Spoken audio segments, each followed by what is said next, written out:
Ragnarok Boring World.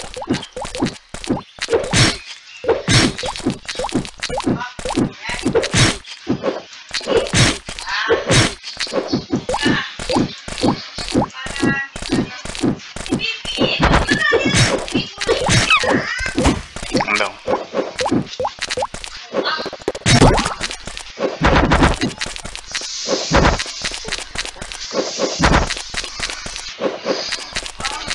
Dalawa yan.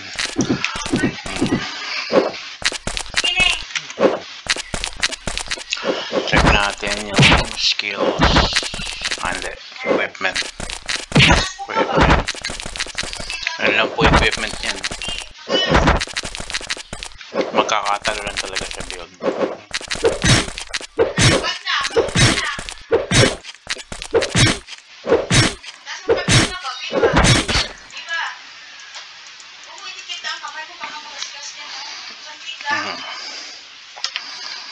Okay, so sa mga naglalaro ng Boring World, share ko na lang yung aking nalalaman sa game.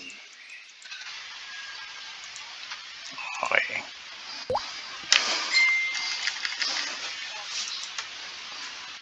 Alright, build muna tayo.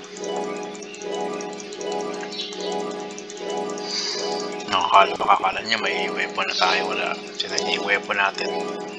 Ganun pa rin. Alright. Okay. So, I'm level 32, job 24. So, ito po yung ating build. Stat build. Saan ba yan? Ayan. At level 32, 47 agi, 15 strength, 10 lang yung dex.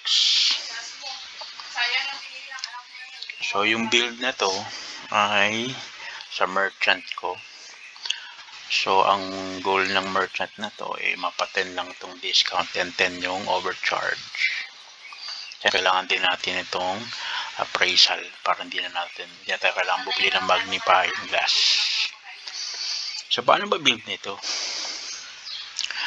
So, as a newbies, automatic yan. Meron kang stat points na tigna 9. So, pipili ka ng tatlong stat dito na tigna 9. So, agi to na merchant. So, 9 strength, 9 agi, 9 dex. Ngayon, ang ginawa ko dito, pinako ko sa 9 tong strength and then 9 din tong dex. Ginawa kong 30 yung agi.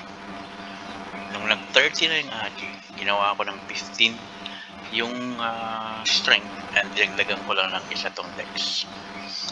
At ngayon, gagawin ko na siyang 50. Pag nag-50 na yung agi, that's the time na gagawin kong 30 yung strength. Pag nag-30 na yung strength, 50 yung agi, then gagawin ko ng 15 yung dex. After nun, ang goal nun is 70 agi. Once na nag-70 yung agi, ang next mong lalagyan is yung strength, gagawin mo ng 50. So, once na nag-50 na yan, 50 strength, 70 agi, then pwede mo nang gawing 20 yung dex. So, bakit ko sinishare to kung experience na to? Kasi, dito magkakaroon ng, dito ka tatama rin. Okay, kapag hindi tama yung pagkakaseparate ng status point mo, okay, dito magkakaroon ng difference. Kaya may nakikita ka, parehong swordman, parehong level, yung isa hirap sa obyon, yung isa nagme-merman na. Dahil po sa ganitong klase na maling stat point distribution. Huwag po kayong mag-click lang kung ano-ano. Follow nyo po itong pattern na ito. Kasi pag ginawa niyan, meron tayong tinatawag during the chaos times na naglalaro ka kung college kami. Once narinig namin na yung build ng character is hybrid, automatic sabog yun. Okay, sabog yun. Bakit? Kasi lahat ng stat nilagyan. At ang masakit pa nun, nag-job 50, tapos biglang nagbago isip at hindi na siya bit agi na. So hinabol na. So wag po ganun. Pag ganun ang ginawa nyo, mahihirapan po kayo. Mapapako kayo sa isang monster na yun lang ang kaya nyo, hindi nyo kaya yung ibang monster. Mahirap yun. So if you want more of this information, PM kayo, post kayo ng comments ninyo. Share ko yung alam ko para ma-enjoy nyo to, kasi itong pouring work, napakababa ng experience, baba ng Zenny. So hindi mo ma-enjoy ito kapag hindi mo nakikita yung lakas ng character. So yun lang.